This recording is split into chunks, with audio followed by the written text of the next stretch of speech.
Hello and welcome to another Just Flying episode, where we're starting from here at XNZPH Pahia Tour Airstrip. Yeah, I always kind of like this little airfield. Google Street View was quite good for this one, so I was able to do a reasonable job. Plus, there was a video of somebody landing here as well, which gave me a decent look at the buildings and the layout.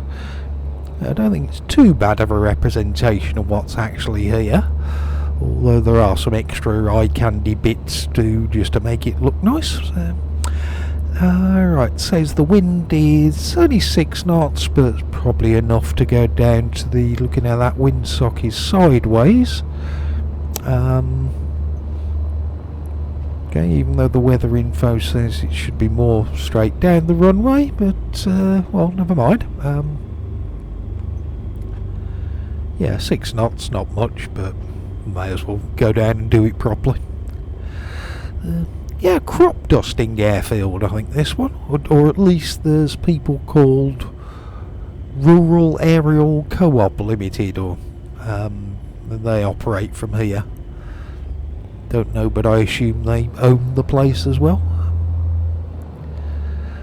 But whatever, let's get going.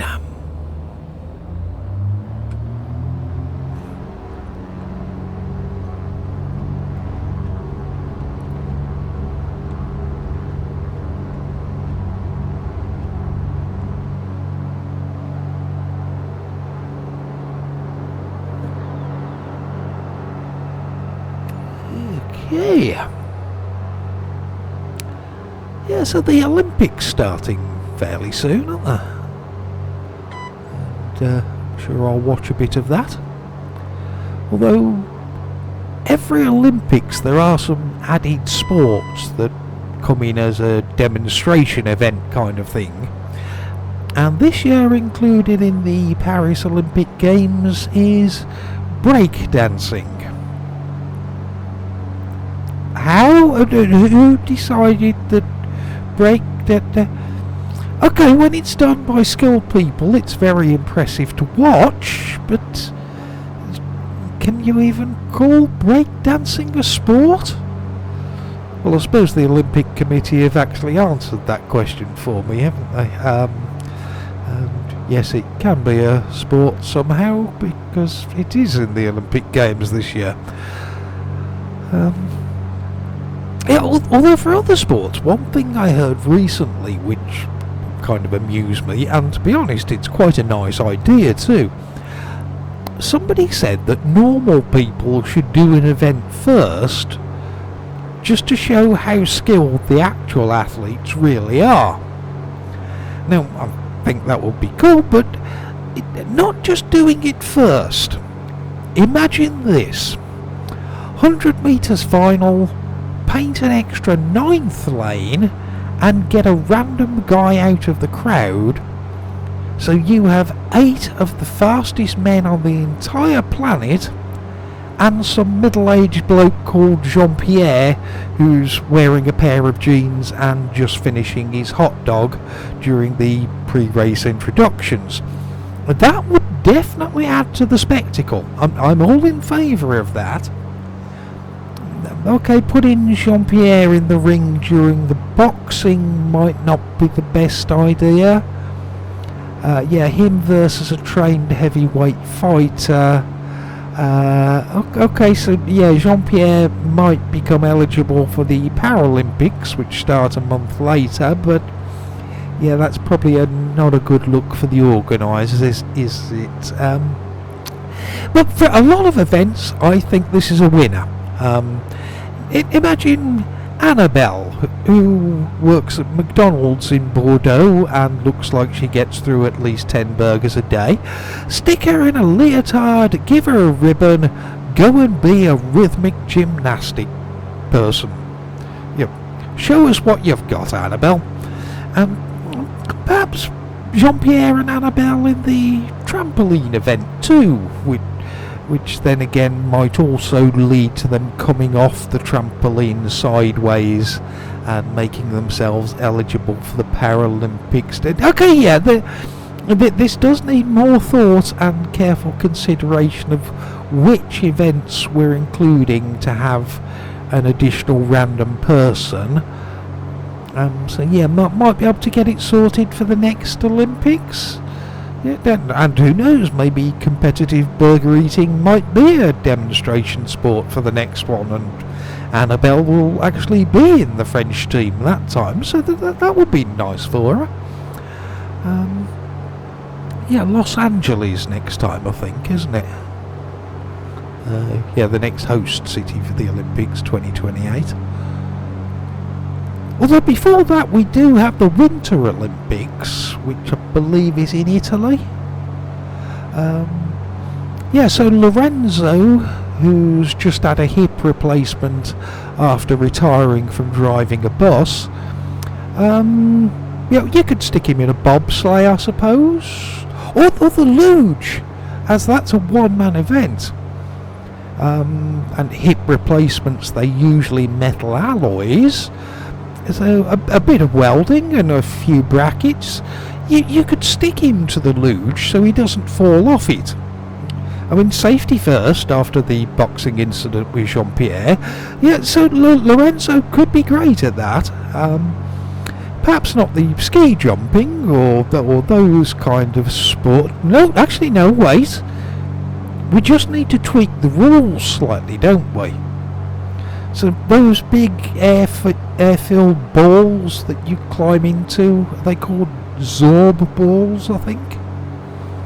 Yeah, shove Isabella, the chemistry teacher from Naples, into one of those and roll her down the ski jump hill. Okay, speed and aerodynamics, she's not going to fly very far, but that's okay. Nobody's expecting the random member of the public editions to actually win anything. It's the taking part that counts. That's the important bit. The inclusion for all. Right then, best start looking for our place to land, and that's going to be NZDV Dannevirke today. It's not too far ahead of us. Yeah, and Dannevirke is the birthplace of a former rugby league player called Rangi Chase, who is notable as I don't think he made the full Kiwi international team, but he did play a few times for a New Zealand Maori rugby league team.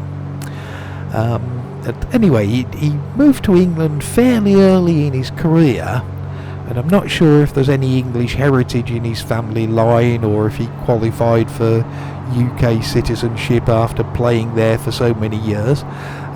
Yeah, I don't know, but whatever the reason, he was eligible and has this weird thing in his record now where from the NZ Maori team he's played both for England and against England.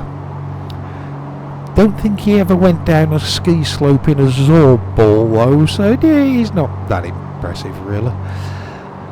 Yeah,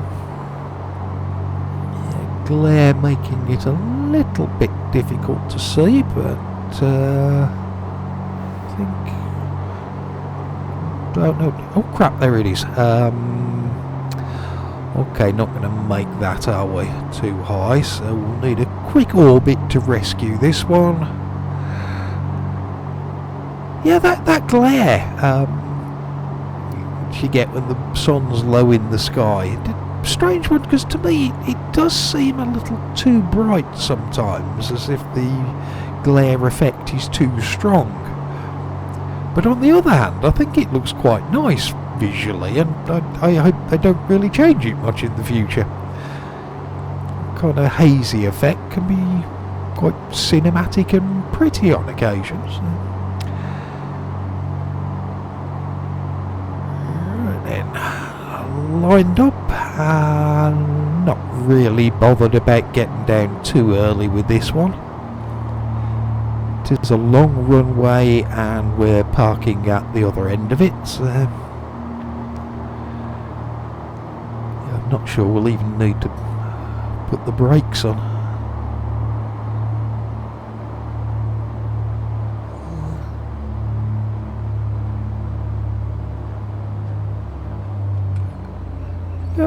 Seemed okay.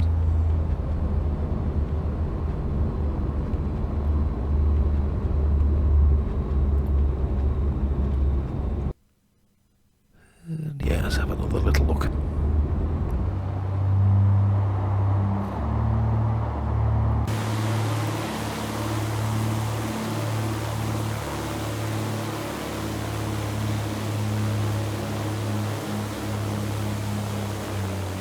Yeah, not too bad. Still had the power on, so that was more of a try and fly it gently into the floor kind of landing.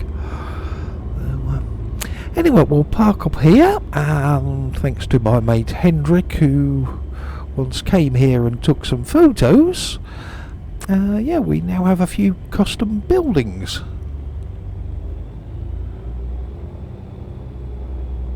Yeah, but mainly Dannevirke has the most accurate and photorealistic public shithouse in the whole of X-Plane. Seriously, it's worth getting this scenery just for that.